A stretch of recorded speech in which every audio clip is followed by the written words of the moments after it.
오늘은 4월 26일 월요일입니다. 매일 성경 묵상 나눔 출애굽기 12장 21절에서 36절까지 오늘 본문입니다. 본문을 읽습니다.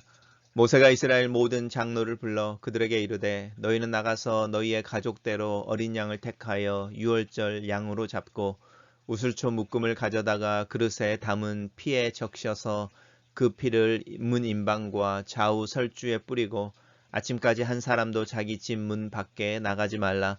여호와께서 애굽 사람들에게 재앙을 내리려고 지나가실 때에 문 임방과 좌우 문설주의 피를 보시면 여호와께서 그 문을 넘으시고 멸하는 자에게 너희 집에 들어가서 너희를 치지 못하게 하실 것임이니라. 너희는 이 일을 규례로 삼아 너희와 너희 자손이 영원히 지킬 것이니 너희는 여호와께서 허락하신 대로 너희에게 주시는 땅에 이를 때에 이 예식을 지킬 것이라. 이후에 너희의 자녀가 묻기를 이 예식이 무슨 뜻이냐 하거든 너희는 이르기를 이는 여호와의 유월절 제사라. 여호와께서 애굽 사람에게 재앙을 내리실 때에 애굽에 있는 이스라엘 자손의 집을 넘으사 우리의 집을 구원하셨느니라 하라 하매 백성이 머리 숙여 경배하니라. 이스라엘 자손이 물러가서 그대로 행하되 여호와께서 모세와 아론에게 명령한 대로 행하니라. 밤중에 여호와께서 애굽 땅에서 모든 처음 난 것 곧 왕위에 앉은 바로의 장자로부터 옥에 갇힌 사람의 장자까지와 가축의 처음 난 것을 다 치심에 그 밤에 바로와 그 모든 신하와 모든 애굽 사람이 일어나고 애굽에 큰 부르짖음이 있었으니 이는 그 나라에 죽임을 당하지 아니한 집이 하나도 없었음이더라. 밤에 바로가 모세와 아론을 불러 이르되 너희와 이스라엘 자손은 일어나 내 백성 가운데서 떠나 너희의 말대로 가서 여호와를 섬기며 너희가 말한 대로 너희의 양과 너희의 소도 몰아가고 나를 위하여 축복하라 하며 애굽 사람들은 말하기를 우리가 다 죽은 자가 되도다 하고 그 백성을 재촉하여 그 땅에서 속히 내보내려 하므로 그 백성이 발교되지 못한 반죽 담은 그릇을 옷에 싸서 어깨에 매니라. 이스라엘 자손이 모세의 말대로 하여 애굽 사람에게 은, 금, 패물과 의복을 구하매 여호와께서 애굽 사람들에게 이스라엘 백성에게 은혜를 입히게 하사 그들이 구하는 대로 주게 하심으로 그들이 애굽 사람의 물품을 취하였더라. 오늘의 본문은 4개의 단락으로 나누어져 있습니다. 단락별로 살펴보겠습니다. 첫 번째 단락입니다. 이제 유월절에 대한 이야기가 시작되어집니다. 모세가 이스라엘 장로들을 불러서 너희의 가족 수대로 어린 양을 택하여 그 어린 양을 유월절 양으로 잡으라라고 말합니다. 아직 유월절이라는 말이 만들어져 있지 않지만 그 유월절이라고 하는 부분들이 이미 이 출애굽기를 읽고 있는 독자들에게 이 절기로 알려져 있어서 유월절이라는 단어를 사용하여 유월절 양으로 묘사하고 있습니다. 그리고 그 양의 피를 이렇게 문의 임방과 좌우 설주에 뿌리고이니까요. 문과 설주에, 그래서 문설주에 뿌리고 아침까지 한 사람도 자기 집 밖에 나가지 말라. 여호와께서 재앙을 내리려고 애굽 사람에게 재앙을 내리려고 지나가실 때에 이 문설주에 피를 보면 그 문은 넘으시고 라는데 이 넘으시고 이 문을 넘으시고 라는 말 속에서 유월절이라고 영어로는 패스오버라는 말이 나오게 됩니다. 그 멸하는 자에게 너희 집에 들어가서 너희들을 치지 못하게 하실 것이다 라고 이스라엘 백성들에게 유월절을 지키는 것에 대해서 이제 이야기하고 있습니다. 단락을 요약해 보겠습니다. 저는 이 단락을 모세는 이스라엘 장로들에게 어린 양을 잡아 그 피를 문설주에 바르고 집안에 머물러 유월절을 지키라고 명령한다 이렇게 요약했습니다. 두 번째 단락은 단순히 그 유월절이 모세를 통해서 출애굽하기 전날에 그 밤에 있었던 일로만 기억되시는 것이 아니라 이 일을 규례로 삼아라고 하니까 이 규례라고 하는 것은 이제 예식을 만들고 의식을 만들어서 이렇게 그 리추얼이니까요. 이렇게 우리로 하면 절기로 삼으라는 거죠. 이렇게 명절로 삼으라는 뜻입니다. 그래서 너와 너희 자손들이 영원히 지켜야 한다라고 이제 유월절이 절기로 이렇게 셋업되어지고 이렇게 이제 만들어지는 것을 이야기하고 있습니다. 그리고 그 유월절을 지킬 때에 자녀들이 물어보는 거죠. 이 뜻이 무슨 뜻이냐라고 이렇게 물어보게 되면 그때 가르치라는 거죠. 이것은 유월절, 여호와의 유월절의 제사다라고, 이 유월절에 행했던 일, 행해진 일의 주체가 하나님이신 것을 분명하게 이야기하고 있습니다. 그래서 하나님께서 애굽 사람에게 재앙을 보낼 때에 애굽에 있는 이스라엘 자손이라고 말하면서 유월절을 이야기할 때 이스라엘 백성들이 애굽의 노예로 있었던 그 고단한 시절, 그리고 그 고통으로부터 우리 집을 구원하셨다라고 말하는 부분입니다. 그리고 이 집을 넘는다라고 하는 것 속에 계속 유월절이라는 의미를, 패스오버라는 그 의미를 담고 있습니다. 그래서 그것을 계속적으로 하는데 언제 그 일을 할 거냐라고 할 때에 지금 당장이 아니라 이제 이 너희가 너희에게 주시는 땅에 이를 때에라고 말합니다. 그래서 땅에 이를 때에, 그래서 실제로 이제 우리가 출애굽기를 읽고 민수기를 읽고 이제 여호수아를 읽게 되면 이스라엘 백성들이 여호수아와 함께 요단강을 건너서 이제 길갈이라고 하는 곳에 진을 쳤을 때에 두 가지를 지키는데, 하나가 이제 광야에서 행하지 못했던 할례를 행하는 것과 이 유월절을 지킵니다. 여호와께서 주시는 땅에 이를 때에 이 예식을 지켜라라는 명령을 여호수아가 또 이스라엘 백성들과 함께 그 길갈이라는 곳에서 정확하게 지키는 것, 그리고 나서 이제 가나안을 정복하는 그 전쟁이 시작되어집니다. 단락을 요약해 보겠습니다. 모세는 장로들에게 그 자손의 유월절을 기념하고 지킬 것을 명령한다라고 요약했습니다. 자, 이제 유월절에 직접적으로 진행되어지는 부분입니다. 밤중에라고 하는 그 유월절의 밤인 거죠.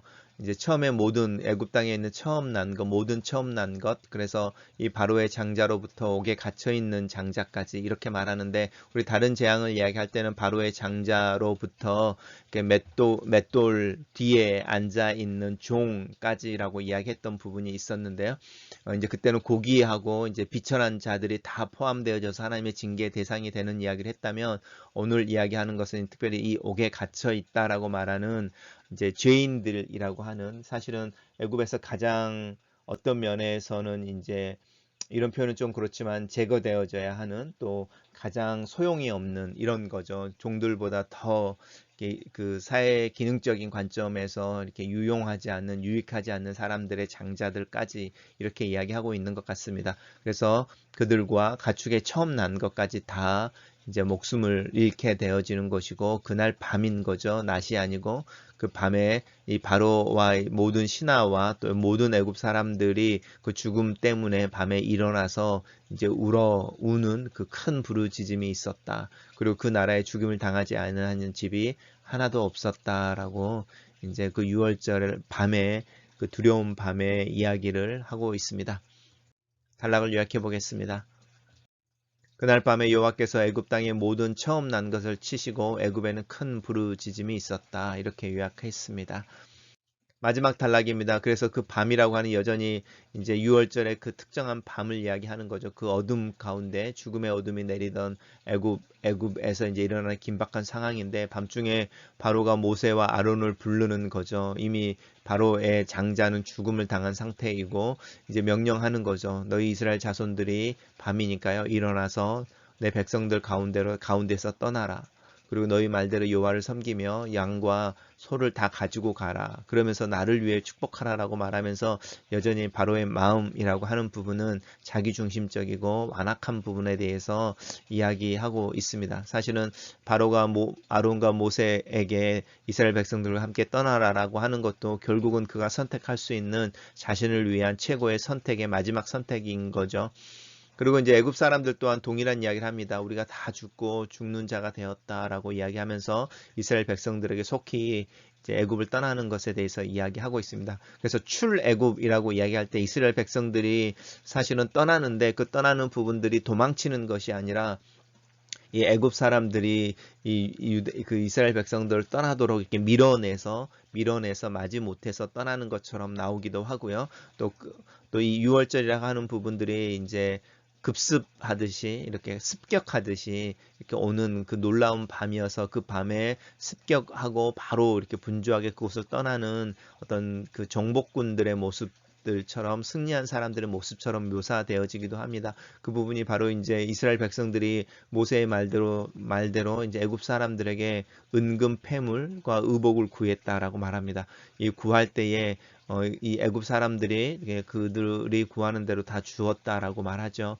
여호와께서 물론 이제 하나님께서 이스라엘 사람들에게 애굽 사람들이 은혜를 입게 하셨다라고 하는 부분도 있어서 그것이 갈취가 아니고 애굽 사람들이 이제 애굽을 급하게 떠나는 그 이스라엘 사람들을 향하여 주는 어떤 환송이나 지원이나 뭐 이런 축복 이런 이야기들인데 전체적으로 볼 때는 애굽 사람들 물품을 취하였더라라고 말하면서 애굽을 떠나는 이 이스라엘 백성들의 모습이 사실은 하나님의 거대한 군대, 하나님에 의해서 애굽이라고 하는 나라를 정복했다가 이제 그 정복했던 영역을 떠나고 있는, 그래서 노예의 신분에서 부랴부랴 떠나는 것이 아니라 도망치듯이 떠나는 게 아니라 사실은 정복군이 그 지역을 점령이 다 끝나서 이제 그 지역을 떠나는 것과 같은 모습으로 떠나고 있는 것을 볼 수 있습니다. 단락을 요약해 보겠습니다. 밤중에 바로는 모세와 아론을 불러 이스라엘 백성과 그의 짐승들을 데리고 나갈 것을 명령하고 이스라엘 백성들은 애굽 사람들에게 은금 패물을 구한다. 이렇게 요약했습니다. 첫 번째 묵상 포인트입니다. 하나님의 마지막 재앙이 애굽 위에 내린다. 죽음의 밤은 사실 이스라엘 백성과 애굽 백성들 모두에게 임했다. 그 밤은 모세의 명령을 듣고 그 명령에 순종하는 이들에게 그들이 진정한 이스라엘의 백성임을 드러내는 밤이었다. 혈연에 의해서 하나님의 백성으로 드러나는 것이 아니다. 애굽 사람들 중에도 모세의 명령을 전해 듣고 어린 양을 잡아 그 피를 문설주에 바른 이들의 집은 죽음의 사자가 지나갔을 것이 분명하다. 하나님의 백성은 하나님의 말씀에 순종하고 하나님의 다스림에 고개를 숙이는 자들이다. 이 믿음이 중요하다. 두 번째 묵상 포인트입니다. 하나님께서 죽음의 사자를 보내신 밤, 유월절에 어린 양의 피로 구원을 받은 것. 모세 시대의 복음의 내용이다. 이 복음은 하나님의 구원의 손이 가장 분명하게 드러난 이야기이다. 시대를 흘러 세대를 흘러 전달되고 가르쳐져야 하는 믿음의 핵심이기도 하다. 하나님은 약속을 지키시는 분이다. 자기 백성을 위해 일하시는 분이다. 하나님을 신뢰하고 그 말씀에 순종하는 것으로 반응하는 것이 믿음이며 바로 나의 책임이다. 내가 하나님을 향하여 보일 수 있는 믿음의 표현이다. 나는 내 자녀에게 이 믿음을 이야기하고 있는지, 내 아이들은 내 삶에서 이 믿음의 순종을 보고 있는지, 나는 내 삶을 통해 유월절의 증인으로 서 있는지 내 자신을 돌아본다. 세 번째 묵상 포인트입니다. 그날 밤에 하나님께서 애굽 땅의 모든 처음 난 것을 치시던 밤에 애굽에 있었던 큰 부르짖음은 사실 하나님의 징계 때문이 아니었다. 자신들의 선택의 결과이다. 우박을 통해 재앙이 선포된 날 들판에 나가 있던 종들과 짐승들을 집 안으로 불러들였던 이들처럼 그들의 믿음의 선택의 결과이다. 하나님의 심판의 날은 나의 또 사람들의 선택을 요구한다. 내 믿음이 드러나는 날이다. 그 선택이 내 믿음을 보이기 때문이다. 사실 매일매일이 이 심판의 날이다. 내 상황은 나에게 항상 어떤 믿음의 선택을 요구하고 있다. 나는 오늘 하루 이 심판의 날 속에서 또 이 심판의 날처럼 두려움으로 하나님 앞에 서며 하나님을 선택하는 순종을 연습하기를 또 살아내기를 원한다. 마지막 묵상 포인트입니다. 이제야 바로가 손을 든다. 모세와 아론을 밤중에 불러 애굽을 떠날 것을 명령한다. 하지만 바로는 여전히 자기 중심적이다. 출애굽한 백성들에게 자신을 위한 축복을 기도할 것을 부탁한다. 물론 바로 또한 자신의 장자를 잃었을 것이다. 하지만 애굽의 그 큰 부르짖음을 듣지 못한다. 바로는 끝까지 자기 중심적이며 그의 마음은 완악하다. 이스라엘 백성들은 애굽 사람들에게 은금 패물을 구한다. 애굽 사람들에게 은혜를 입도록 하나님께서 그들의 마음을 움직여 주신다. 떠나는 사람들에게 무엇을 나누어 주는 것이 그리 어려운 일은 아니지만 자신의 보석과 귀중품을 나누어 준 것은 큰 나눔이나 사랑이라고 할 수 있다. 애굽 사람들의 마음에 있는 하나님에 대한 두려움과 이스라엘 백성들에 대한 두려움이 이 일을 가능하게 하지 않았을까? 내 삶에 드러난 하나님의 능력을 생각해 본다. 내 삶에 이렇게 하나님의 능력이 드러난다면 내 주변에 있는 사람들은 그것을 보고 어떻게 반응할까? 내 삶이 하나님의 말씀에 순종하고 드려지는 것이 이 하나님의 능력이 드러나는 일의 시작이다. 믿음으로 하나님 앞에 서는 훈련이 더 필요하다. 기도하는 시간이 더 많아져야 한다. 게을러지면 안 된다. 글로 쓰는 기도입니다. 6월절의 밤을 상상해 봅니다. 하나님, 분주한 움직임과 급한 마음이 만들어내는 소리를 듣습니다. 문설주에 양의 피를 바르는 이들의 긴장된 얼굴을 봅니다. 죽음의 사자가 지나가는 그 밤을 떨며 지냈을 이들을 상상합니다. 하나님의 백성이라도 믿음의 삶을 살고 있을지라도 긴장감이 있고 두려움과 싸워야만 하는 하루하루를 지냅니다. 내 일상의 삶에는 항상 흔들림이 있고 긴장감이 있으며 두려움이 있습니다. 그래서 하나님의 은혜를 구합니다. 예수 그리스도 안에서 그리스도의 보혈을 통해 나 또한 이 유월절을 지냈고 또 유월절을 기념하며 살고 있습니다. 예수 그리스도의 대속의 보혈을 찬양하고 내가 하나님을 모를 때에 먼저 나를 사랑하신 그 은혜를 감사하고 감격합니다. 오늘 하루 이 은혜를 붙잡고 이 은혜 안에서 믿음의 삶을 살기를 원합니다. 예수님 이름으로 기도합니다. 아멘.